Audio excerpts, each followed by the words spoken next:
ഈശോയിൽ ഏറെ സ്നേഹമുള്ളവരെ, അനുദിനം നമ്മെ താങ്ങുന്ന കർത്താവ് വാഴ്ത്തപ്പെടട്ടെ. ദൈവമാണ് നമ്മുടെ രക്ഷ. നമ്മെ താങ്ങി നടത്തുന്നത് ദൈവമാണെന്നുള്ളത് നാം തിരിച്ചറിയണം. നമ്മെ രക്ഷിക്കുന്നതും ദൈവം തന്നെ. വാഴ്ത്തപ്പെട്ട അലൻ വലിയ മരിയ ഭക്തനായിരുന്നു. അനുദിനം ധാരാളം ജപമാല പ്രാർത്ഥിച്ചു. എന്നാൽ തിരക്കേറിയപ്പോഴ് അതൊരു ചടങ്ങായി മാറി. ജപമാല പ്രാർത്ഥിക്കുന്നുണ്ട്, തീഷ്ണത കുറഞ്ഞു.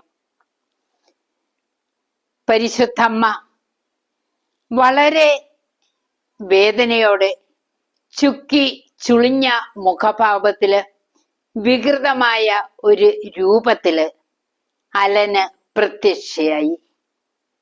അലൻ ഭയന്നുപോയി.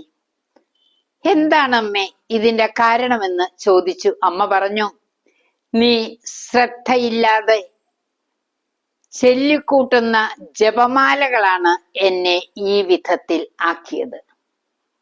പ്രിയപ്പെട്ടവരെ, ജപമാല പ്രാർത്ഥിക്കുമ്പോൾ നാം ശ്രദ്ധയുള്ളവരായിരിക്കണം. ഏറ്റവും ആദ്യം പരിശുദ്ധാത്മാവിന്റെ സഹായം നാം ചോദിക്കണം.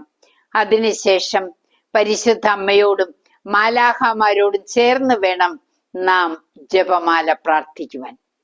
ജപമാല തീഷ്ണതയോടെ പ്രാർത്ഥിക്കാനുള്ള വലിയ കൃപ എല്ലാവരിലും ഉണ്ടാകട്ടെ എന്ന് പ്രാർത്ഥിക്കുന്നു.